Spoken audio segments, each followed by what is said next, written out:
한데요. 잘 보시면요. 왜 그러냐면 약국 용도로 내가 이제 분양을 받았어요. 이 분양 받은 사람이요. 이제 분양자가 원고겠죠. 분양자가 분양자인 피고예요. 피고가 분양자입니다. 원고가 약국 용도로 점포를 분양받았는데 피고인 분양자가 알고 봤더니 이제 그렇게 안 해줬겠죠. 병원 입점 약정에 이제 체불이 생긴 거예요. 다시 말해서 병원이 못 들어가야 된 겁니다. 그 병원에, 그 점포에. 그래서 이 점포의 교환가치 차익 및 일실 임대수익 상당의 손해배상을 원고가 피고에게 구했겠죠. 나 병원으로 들어왔으면 돈 받을 수 있는 게 얼마고 거기에 대해서 임대수익도 못 받았지 얼만큼 내가 이게 임대를 놨을 테니까. 그래서 그거에 대한 손해배상을 청구한 거예요. 왜냐면 병원이 못 들어갔으니까 애초에. 그래서 피고야 너 병원 입점 약정에 대한 체불이야 라고 해서 이제 손해배상 구하는 사건인데요. 자, 3조 1항의 통상손해와 2항의 특별손해 의미를 파악해보자 라는 겁니다. 통상손해는요 당연히 알 수 있는 사정이에요.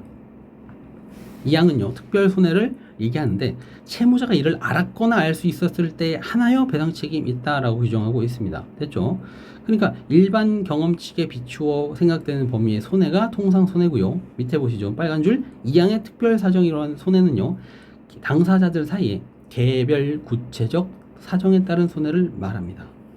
됐죠? 요 정도는 써주셔야 돼요. 자, 맨 밑에 가셔서요. 대법원 보시죠. 자, 이런 법리에 따라 이 사건 특약에서 피고의 병원 입점 의무를 보장하는 존속 기간 자체가 없었다. 되죠? 그러니까 존속 기간을 정하지 않았어요. 입점 의무를 보장한다라는 존속 기간이 애초에 없었고요. 그 이행에 대한 대가로 병원 입점이 되었을 때 가치 상승분을 반영하여 분양 대금을 지급하였다고 보이지도 않는다. 그러니까 내가 돈을 병원 입점했을 때 가치가 상승하니까 분양 대금을 더 올려줘서 받았다라는 게 없다라는 거예요. 피고의 입장에서는요. 그냥 똑같이 받았는데 그냥 병원 입점해줄게 라는 얘기만 한 거죠.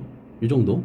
그러니까 그 가치 상승분이라는 거나 또는 존속기간을 정하지 않았으니까 가치 상승분은 이 사람이 특별 손해로 청구할 수 있는 게 아니다라는 거예요. 왜냐면 서로 얘기가 된 것도 아니죠. 통상손해는 아니고 특별 손해도 아니라고 봐야 된다는 거죠.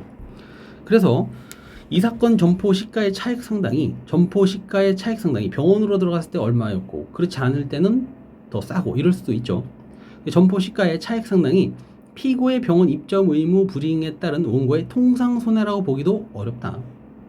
병원을 못 들어가서 다른 걸 들어가서 점포 시가가 차익이 생겼다라면 이게 통상손해라고 보기도 어렵다고 봤어요. 그러니까 다 손해가 아니다라고 지금 가고 있어요. 원심 판결 중 피고 패소 부분을 그래서 파기환송하였습니다. 원심에서는요 통상손해로 보았다는 거예요. 병원이 못 들어갔다는 거 통상손해다.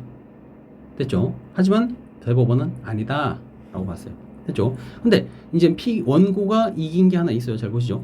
약사인 내 아들에게 이 사건 점포를 임대해서 차임을 수령할 목적이었다라는 거예요. 병원이라는 게 이제 여기 다 포함하는 거예요. 병의원, 약국 다 포함하는 거라서 약사인 아들에게 이 사건 점포를 임대해서 차임 수령할 목적이었다라는 그러한 원고의 주장 내용은요. 사실상 엄청 디테일하죠. 이런 거는 다 개별적 구체적으로 당사자가 서로 알았느냐 특별 손해라고 봐야 한다는 거예요. 사실상. 그래서 원고 자체는 약국 자격이 없어요. 약사를 자격이 없으니까 약국 못 차리죠. 이 사건 점포에서 직접 약국을 운영할 수 없는 사정 등에 비춰볼 때 원고가 결국 뭐는 할 수 있었죠? 그러면 임대는 어차피 할 수 있었던 거잖아요. 맞죠? 병원이나 약국을 차릴 수 없었어요. 원고는 뭐가 없으니까? 라이센스가 없으니까.